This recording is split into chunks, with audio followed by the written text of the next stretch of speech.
Hello everyone. You'll notice that there's a familiar setup here, but I've gone through all the books. So we have another one to add, Bloodsinger. I was so excited to get this book and I got an art copy. I won the physical art copy for out of all the ARC readers that entered into it. I won it and I'm so happy about that. So we're just gonna set that right there while I take these other ones down because if you've watched my other videos, you know they're just for decoration. Wow, I cannot begin to say how much I just adored this book. I am really thankful, just thanks to Renee Dugan for letting me be an ARC reader for this book, because wow, I can't. This is amazing. The cover alone, let's just talk about the cover. It's stunning and definitely my favorite so far, probably because red is my favorite color. But I mean, I love the title. I mean, such a lovely ring to it. Bloodsinger, definitely not murderous at all. A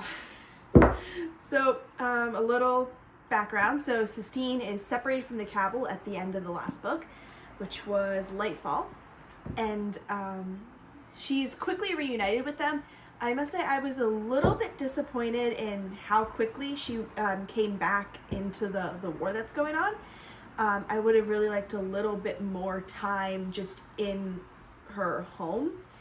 But the time that we did get there was super cool, super fun to read, because I really liked watching her new personality struggle with everyone's idea of who she should be and who she was.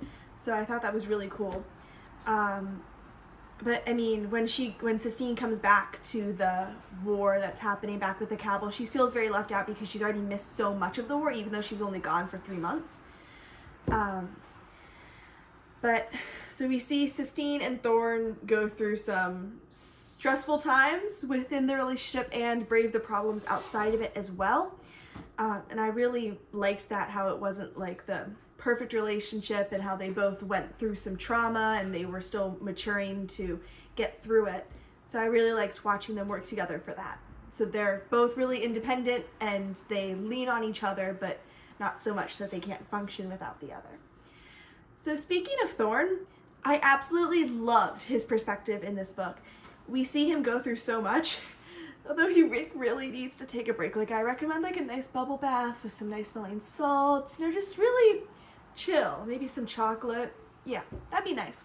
But he really matures as a leader, and I think that his journey in Bloodsinger was just so interesting to read, and I'm really looking forward to his journey in the next book and the book after that, which will be the series finale.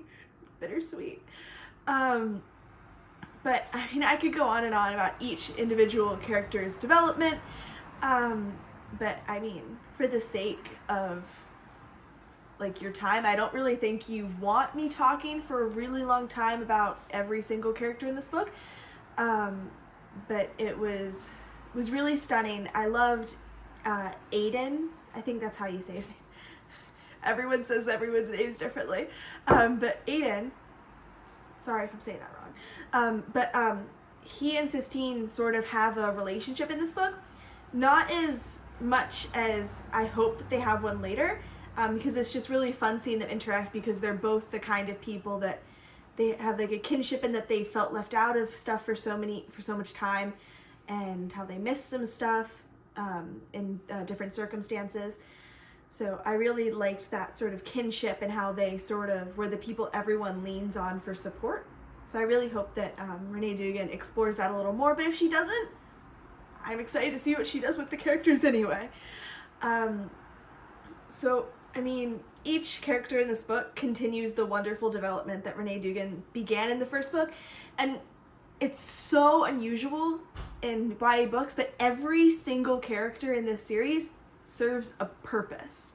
They're not there to just, oh, this character's here and now they're not. No, that each character has a point in the plot and they're not just discarded. They keep coming back and interacting with the main characters.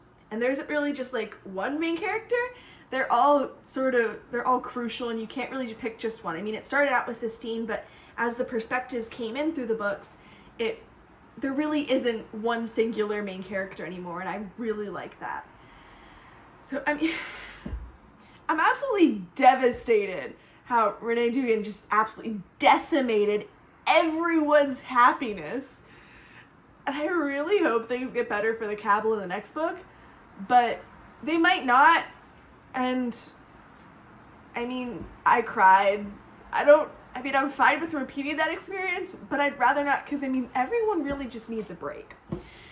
But once away, I am blown again by Renee Dugan's gorgeous tale of found family, overcoming obstacles, heartwarming romance, and of course, magic.